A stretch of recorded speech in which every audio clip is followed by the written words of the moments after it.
ঠাম্মি ঠাম্মি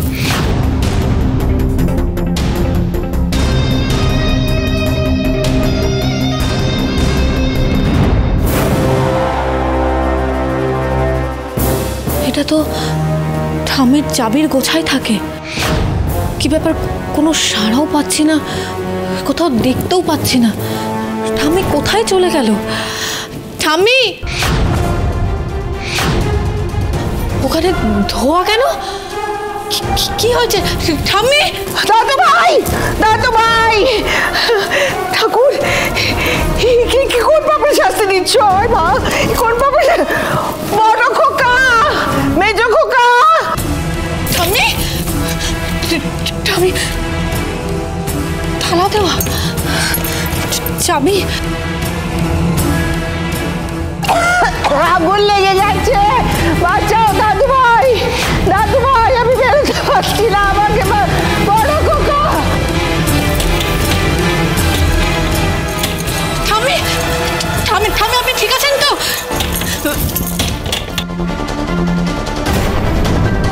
ঠাম্মি, আমি আসছি, এক্ষুনি আসছি।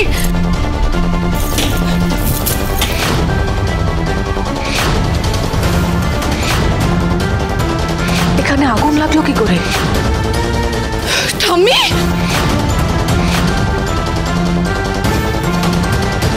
ঠাম্মি, ঠাম্মি, ঠাম্মি, কি হলো আপনার? ঠাম্মি, চোখ খুলুন ঠাম্মি।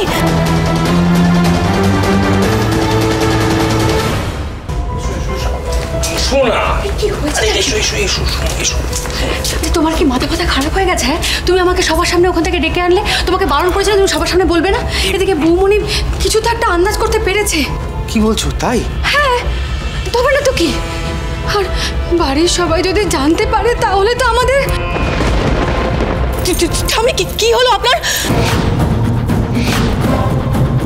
তোমার কিসের কি গো? ওখানে তো আগুন লেগে গেছে, সর্বনাশ হয়ে গেছে। বৌমনি আর কথা মা ওখানে আছে। বাড়ির সবাইকে কি ডেকে নিয়ে আসি? এই দাঁড়াও দাঁড়াও দাঁড়াও দাঁড়াও দাঁড়াও, আগে আমাকে সবাইকে উদ্ধার করতে হবে। একটু জল নিয়ে আসি আমরা। নিচে পুজো চলছে, এখন কাউকে ডাকা ঠিক হবে না। ঠাম্মি, আমাদের এক্ষুনি বেরোতে হবে এখান থেকে।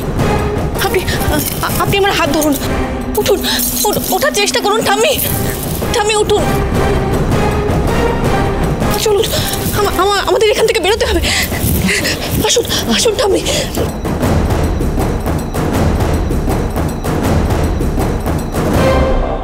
সুধা কোথায়?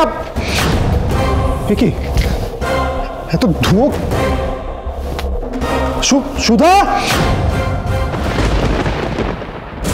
ঠাম্মি, সুধা, ঠাম্মি, দাঁড়াও, আমি আসছি। সাবধানে সুধা।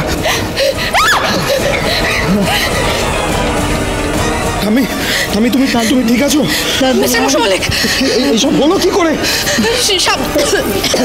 সাবধান সাবধান মিস্টার মুশাররফ।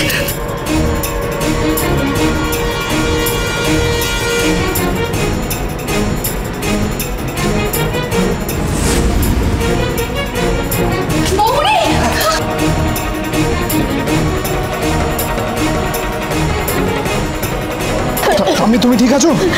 স্যার, বৌমনিকে কথা আমাকে নিয়ে আপনি এদিক দিয়ে যান। সুধা, সাবধানে।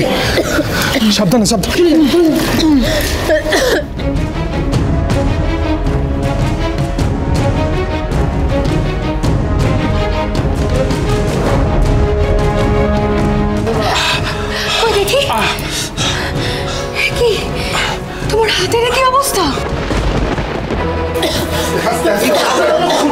থামি,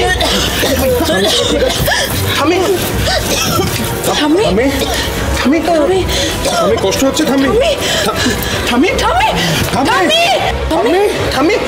থামি, কি হয়েছে তোমার?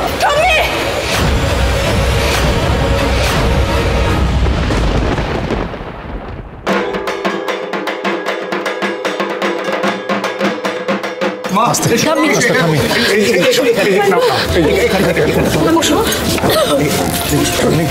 আস্তে আস্তে আস্তে একটু জল নিয়ে আয়, জল নিয়ে আয়। জল খাবে তো? মা শরীরটা ঠিক আছে তোমার? মা থামি তুমি সত্যি করে বলো তুমি ঠিক আছো তো?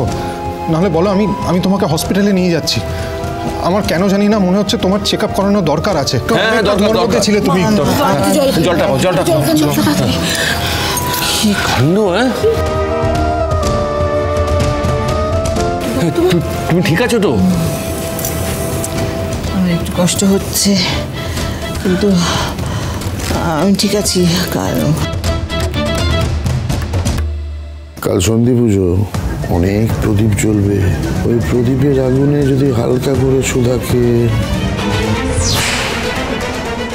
হে ভগবান, আজ মায়ের পুজোর দিনে আমার নিজের মাই এত বড় বিপদে পড়ল, তাও আমার পাতা ফাঁদে পা দিয়ে। মাতৃহত্যার দায় থেকে তুমি আমাকে হালকা বাঁচালে ঠাকুর। তো একটা জিনিস আমি কিছুতেই বুঝতে পারছি না, যে ছাতের ঘরে আগুন লাগলো কি করে, আর মা কি করে আটকে পড়লো। তা সেটা সুধা তো ওই ঘরে থেকে অত্য বিপদ হতে পারতো। ওরে বাপরে বাপ, ভাবলেই আমার হাত পা কাঁপছে। তুমি শান্ত হও, শান্ত হও, তুমি টেনশন করো না। দেখো, এই কথাটা ভাবো যে মায়ের অশেষ কৃপা যে বড় দুর্ঘটনার হাত থেকে আমরা সবাই রক্ষা পেলাম। মায়ের আশীর্বাদ আর ওই বড় নাথ বৌমার সাহস, তার জেরেই তুমি কিন্তু বেঁচে ফিরেছ। এই সুধা না পেলে কি যে হতো জানতেই তো পারতাম না তোর বা ছাদের ঘরে ঠিক ঠিক, একদম ঠিক।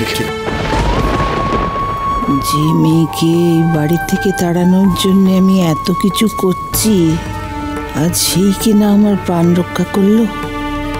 সত্যিই তো, আর যদি সুধা না থাকতো, ওই আগুনেই হয়তো আমি জ্বলে পুড়ে শেষ হয়ে যেতাম। মেয়েটা আমাকে এক নতুন জীবন দিল আজ। ঠাম্মি, তোমার উপর দিয়ে অনেক ধকল গেছে, চলো তো তুমি একটু রেস্ট নেবে। চলো চলো। হ্যাঁ ঠাম্মি, চলো তুমি আমার সাথে চলো। আর আজকে থেকে তোমার খেয়াল রাখার দায়িত্ব আমার। তুমি চলো। এক মিনিট ঠাম্মি, পুজো ছেড়ে তুমি ছাদের ঘরে কি করছিলে? সুধাকে আজ ছাদের ঘরে বন্ধ করে দেবো আমি। তারপর দেখি ও সন্ধি পুজোয় কেমন করে আসে আমার দাদু ভাইয়ের কাছে। আমি সুধাকেই খুঁজতে গিয়েছিলাম, কিন্তু গিয়ে তো আমি নিজেই আটকা পড়ে গেলাম ওই আগুনে।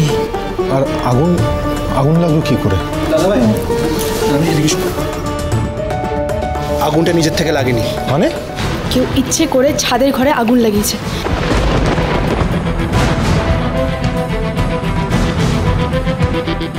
দেখো আমরা কি পেয়েছি।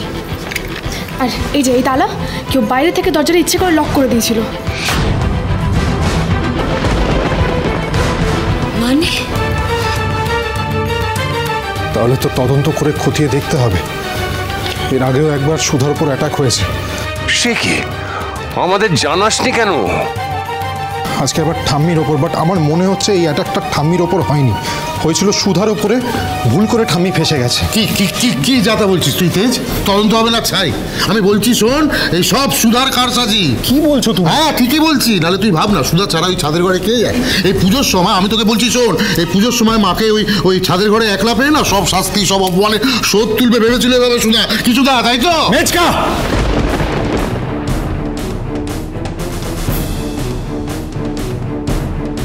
গলা উঁচু করে কথা বলবি না তেজ, তো লজ্জা করে না? তুই এখনো তোর বউয়ের হয়ে কথা বলছিস? কেন বলবে না, কেন বলবে না? আমরা তো সবাই দেখলাম যে বৌমার জন্যই আজকে মা এভাবে বেঁচে গেল। ঠিকই তো বলছেন। আচ্ছা, আপনি সব সময় বাড়িতে কিছু হলে সুধাকে কেন দায়ী করেন বলুন তো? তুমি চুপ করো, একদম সুধার হয়ে সালিশি করবে না। তোমরা ওকে না চিনতে পারো, আমি ঠিক চিনেছি। ও ঠিক বুঝতে পেরেছে, ও আস্তে আস্তে এই বাড়িতে ওর জায়গাটা হারাচ্ছে, আর এইভাবেই ওর জায়গাটা পাকা করার চেষ্টা করছে এই বাড়িতে। তোমরা সবাই একটু বুদ্ধি দিয়ে চিন্তা করে ভাবো তো। হ্যাঁ, সুধা কি করে জানলো মা ওই ঘরে আটকা পড়েছে? সুধা কি করে জানলো মা ওখানে একলা আছে? আর বেছে বেছে ওই ঘরের দিকেই কেন খুঁজতে গেল? আমি বলছি এই সুধার সব প্ল্যান এগুলো। ও নিজেই সবাইকে বিপদে ফেলছে, তারপর সবাইকে হালকা বাঁচিয়ে মহান সাজছে। আজকেও এটাই করেছে, মাকে সব হাতে রাখার চেষ্টা।